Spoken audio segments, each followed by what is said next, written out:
हाय, कैसे हैं आप लोग। आज की कहानी मेरे बचपन की कहानी है।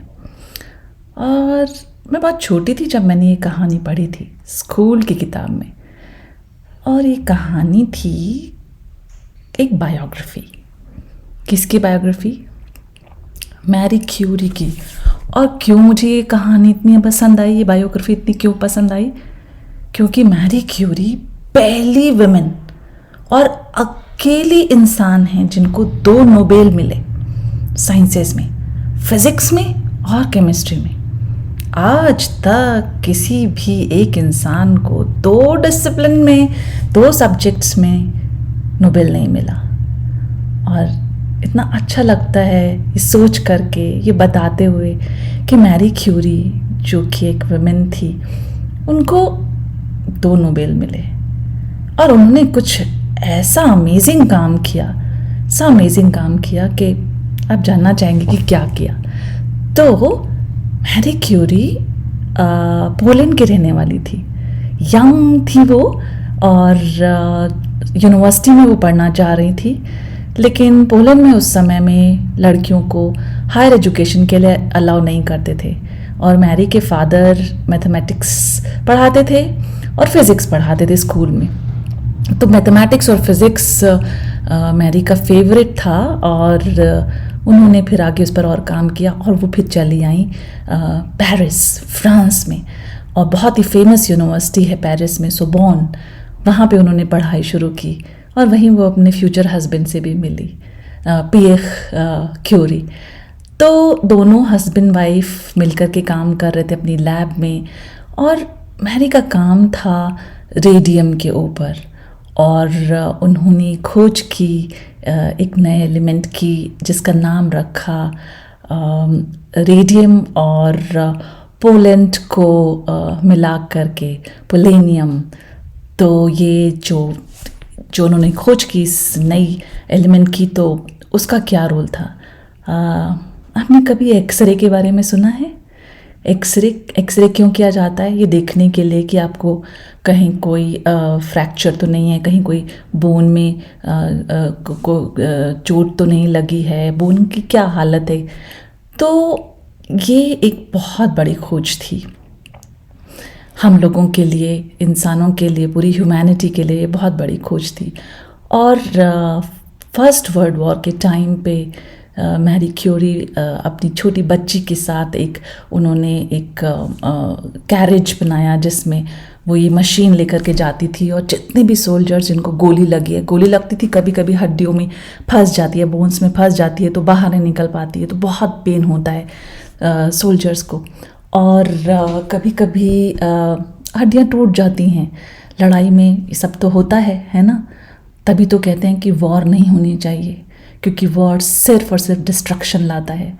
और मैरी को ये बात बहुत बुरी लगती थी कि कोई भी सफरिंग में हो, कोई भी दुखी हो, कोई भी दर्द में हो, तो वो छोटी सी अपनी कैरेज लेकर के भाग करके जाके सोल्जर्स को देखती थी और चेक करती थी कि एग्जैक्टली कहाँ पर गोली फंसी हुई है, या कौन सी बोन जो है उसमें क्रैक आ गया है या वो टूट गई है। और फिर डॉक्टर्स को इमीडिएटली समझ में आ जाता था कि अच्छा, ये प्रॉब्लमेटिक एरिया है तो इस पे काम करना है। और कोशिश की जाती थी कि सोल्जर्स को जल्दी से जल्दी आराम पहुंचाया जाए। और कई सालों तक मैरी ने अपनी बेटी के साथ मिलकर के वर्ल्ड वॉर के जो सोल्जर हर्ट थे, जो बीमार थे और जिनको चोट लगी थी, उनकी मदद की। और जब वर्ल्ड वॉर 1 ख़त्म हुई तो फिर वो वापस आई अपनी लैब में काम करने के लिए। तो और भी बहुत कुछ बातें हैं मैरी के बारे में जो हम बता सकते हैं। मैं एक और एपिसोड लेकर के आऊँगी जिसमें मैरी के बारे में और बातें करेंगे। लेकिन 3-4 चीज़ें जो कि आउटस्टैंडिंग है मैरी के बारे में, वो ये कि महिलाएं और पुरुष दोनों बराबर हैं। और सिर्फ पुरुष ही अच्छा नहीं कर सकते हैं या सिर्फ महिलाएं अच्छा नहीं कर सकती हैं, दोनों अच्छा कर सकते हैं और दोनों को अच्छा करना चाहिए, दोनों को एक दूसरे को कॉम्प्लीमेंट करना चाहिए। तो आपके दोस्तों में लड़के भी होने चाहिए और लड़कियां भी होनी चाहिए, तभी तो आप लोग सोच पाएंगे क्रिएटिवली, डिफरेंटली, क्योंकि डिफरेंट पर्सपेक्टिव्स आएंगे और वही आपकी अच्छी थिंकिंग को बिल्ड करेंगे। और नए नए इन्वेंशन, नए नए इनोवेशन होंगे जब महिलाएं और पुरुष साथ में मिलकर के काम करेंगे। और दूसरा ये कि आपके दिल में सबके लिए दर्द होना चाहिए। यही मैंने नहीं किया। सोल्जर्स उनके जानने वाले नहीं थे, उनके रिश्तेदार नहीं थे, फैमिली मेम्बर्स नहीं थे, लेकिन मैरी के लिए वो उनके दोस्त थे और वो दर्द में थे, तो मैरी ने उनके लिए सोचा और उनके लिए काम किया। दोस्त ऐसे ही होते हैं, है ना, जो एक दूसरे के लिए काम करते हैं। कभी कभी आप जानते नहीं हैं दोस्तों को, लेकिन ऐसे दोस्त आप बना लेते हैं, क्योंकि सारी ह्यूमैनिटी ही आपकी दोस्त है। हर इंसान आपका दोस्त है, हर इंसान मेरा दोस्त है ना। तीसरी चीज़ ये कि साइंस कितनी अच्छी दोस्त है हमारी, और साइंस की वजह से कितने कितने इन्वेंशन हुए, हमारी लाइफ ब्यूटीफुल हुई, हमारी लाइफ कंफर्टेबल हुई। और इतनी सुंदर दुनिया, उसमें साइंस का बहुत बड़ा रोल है। तो यही बिलीफ था मैरी क्यूरी का कि साइंस ब्रिंग्स होप, और उन्होंने उसको करके दिखाया। साइंस की मदद से उन्होंने करके दिखाया कि हम इस दुनिया में होप ला सकते हैं, खुशियाँ ला सकते हैं। तो कैसी लगी आपको मैरी क्यूरी की कहानी? बताइएगा मुझे, और पापा मम्मी से पूछिए मैरी क्यूरी के बारे में। आप खरीद भी सकते हैं मैरी क्यूरी की बायोग्राफी, पढ़ सकते हैं मैरी के बारे में और ज़्यादा।